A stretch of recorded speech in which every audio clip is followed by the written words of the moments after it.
Bueno, a lo largo de la historia hemos visto muchísimas interpretaciones del mensaje divino, ¿verdad? Pero, ¿y si el mensaje fundamental, el que va desde Moisés hasta el mismísimo Apocalipsis, en realidad nunca cambió? Vamos a sumergirnos en las Escrituras para ver si de verdad nos presentan un evangelio que ha permanecido inalterable a través de los siglos. Pues esa es justo la pregunta que vamos a intentar responder. ¿El Evangelio ha ido cambiando con el tiempo? ¿O será que siempre ha existido un único mensaje, uno eterno, que conecta toda la historia bíblica? Para salir de dudas, lo mejor es ir directamente a los textos, así que vamos a ello. Vale, para empezar, tenemos que ir al mismísimo fundamento de todo, a la base de la escritura. Y esa base es la instrucción divina, lo que conocemos como la Torá. Es que es justo aquí donde se deja clarísimo que el pacto es inmutable, que no se puede cambiar. Y esto, claro, sienta las bases para todo lo que vendrá después. Y fijaos, en Deuteronomio nos encontramos con una orden que no puede ser más directa y clara. La prohibición de tocar, de modificar la palabra divina, explícita. Esto lo que nos dice es que la instrucción se presenta como algo ya completo, definitivo. No deja ningún hueco para que luego vengan humanos a añadir o quitar cosas. Y ojo, que esto no es algo que aparezca una sola vez y ya está. El mismo mandato se repite, se reafirma en Deuteronomio, insistiendo una y otra vez en el mismo principio. Esta repetición es súper importante, porque subraya una idea clave, que el Evangelio auténtico, según estos textos, no es algo que se pueda redefinir más tarde por tradiciones o por concilios. Pero es que hay más. La Escritura no describe esta ley como si fuera algo temporal, algo con fecha de caducidad. Por ejemplo, el Salmón 19:7 la llama perfecta. Dice que restaura el alma, o sea que refuerza esa idea de que es algo permanente, eterno. Muy bien, ya tenemos la base. Ahora la gran pregunta es, ¿qué pasa con Yeshua y los apóstoles? ¿Cómo encaja todo esto con sus enseñanzas? ¿Siguieron esta misma línea o, por el contrario, la cambiaron? Pues bien, cuando analizamos los textos, lo que encontramos es una continuidad total, absoluta. La idea principal que se transmite es que ni Yeshua ni sus apóstoles llegaron para presentar una doctrina nueva, algo completamente diferente. Más bien al contrario, su ministerio se ve como una confirmación, como una continuación de ese mismo mensaje que se entregó en un principio a Moisés. Y es que las propias palabras de Yeshua recogidas en Mateo son contundentes. Cuando dice, no piensen que vine a abolir, es una declaración súper directa. Busca que no haya ningún tipo de malentendido. Y lo más interesante es que no se queda solo en negar la abolición, sino que va más allá. Afirma que la ley va a permanecer hasta en su más mínimo detalle. Vale, ¿y los apóstoles qué hicieron? Pues siguieron exactamente esta misma línea. En la carta a los Romanos, Pablo se enfrenta a una pregunta que es clave. Oye, ¿la fe anula la ley? Y su respuesta no puede ser más rotunda. De ningún modo. De hecho, dice todo lo contrario, que la fe de verdad lo que hace es confirmar, establecer la ley.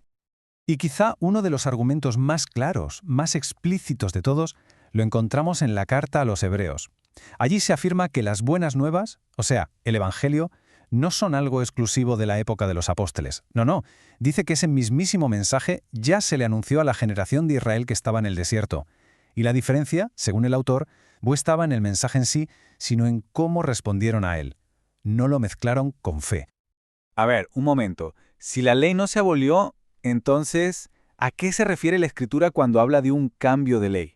Esta es una de las grandes dudas, una fuente de mucha confusión, pero los textos nos dan una aclaración muy específica. Entonces, la pregunta es, ¿qué significa de verdad ese cambio de ley? ¿Estamos hablando de que se anula toda la Torá, de que se borra? ¿O se refiere a otra cosa, como un cambio en quién la administra? Para entenderlo, el contexto es fundamental. La carta a los Hebreos, concretamente en el capítulo 7, nos lo explica. El tema es que el cambio no está en la instrucción, en la ley misma, sino en quién se encarga de administrarla. El sacerdocio de los levitas, que se basaba en el linaje, queda, por así decirlo, inactivo. Y da paso a un sacerdocio superior, uno eterno, el de Melquisedec, con Yeshua como sumo sacerdote. Es un cambio de administración, para que nos entendamos, no un cambio de constitución. Venga, pues avancemos en el tiempo. Vamos hasta el final de la narrativa bíblica. Según el libro de Apocalipsis, ¿cuál es el mensaje que se proclama justo en los tiempos del fin? ¿Se trata de un mensaje nuevo, de última hora, o es el mismo que hemos ido viendo hasta ahora? Pues mirad, en Apocalipsis 14 aparece un ángel que tiene un mensaje para toda la humanidad. Y aquí viene el detalle que es absolutamente crucial. A ese mensaje se le llama el Evangelio eterno. Que se use la palabra eterno nos da una pista muy grande, no parece ser una revelación nueva, sino el mismo mensaje que ha existido desde siempre. Y lo bueno es que no tenemos que adivinar de qué va ese Evangelio eterno. Unos pocos versículos después se nos define. Describe a los santos, a los que son apartados, como los que guardan los mandamientos de Dios y la fe de Yeshua. O sea, conecta directamente ese mensaje final con la obediencia a la instrucción original. Vuelve al principio. Y no solo eso, otras figuras proféticas muy importantes en Apocalipsis, como los 144.000 o los 2 testigos, tampoco actúan siguiendo doctrinas nuevas. Se les presenta de una forma que es totalmente coherente con la Torá y con los profetas. Esto refuerza la idea de que su testimonio es en el fondo una llamada a volver a la instrucción original. Vale, si el mensaje eterno es obedecer la instrucción de YHWH, la Escritura también nos pone en alerta. Nos advierte sobre cómo será el gran engaño final. La pregunta es, ¿en qué va a consistir exactamente ese engaño? Pues para eso nos vamos al libro de Daniel, al capítulo 7. Ahí se describe un poder que se levantaría y que intentaría hacer 3 cosas.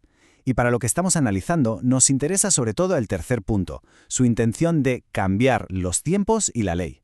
Así que, según esta profecía, el corazón del engaño, el núcleo, es un ataque directo a la ley divina. La conclusión que se puede sacar de aquí es una advertencia muy clara. Cualquier sistema religioso que enseñe que la Torá ya no vale, que fue abolida o que se ha modificado, estaría, según esta profecía, cumpliendo con esa señal del engaño. Y esto incluso si lo hace usando el nombre de Cristo. Y todo esto, claro, nos lleva a una reflexión final.